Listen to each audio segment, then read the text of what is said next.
Guys এই দেখো ISKCON মন্দিরের এই সাইডটায় এই দেখো এই ঠাকুর এই দেখো পুরো ভিউটা এই দেখো বন্ধুরা এই সাইডটা এই দেখো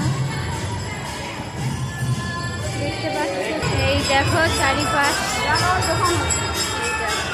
কৃষ্ণ ঠাকুর এই দেখো শ্রীকৃষ্ণের ছোটবেলা কত সুন্দর সিনারি এই দেখো চারিপাশটা বন্ধুরা এই দেখো তাদের কেমন লাগে এই দেখো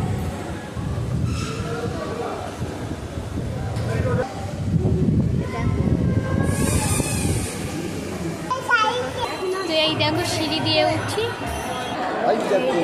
এই দেখো চারিপাশ এই দেখো কেমন লাগছে দেখো তোমরাই বলো এই আমার বোন দাঁড়িয়ে গেছে এই দেখো এই দেখো কঙ্কাল তো বন্ধুরা দেখা হচ্ছে নেক্সট ভিডিওতে আমার সাথে থেকো ভালো থেকো টাটা বন্ধুরা আবার দেখা হবে।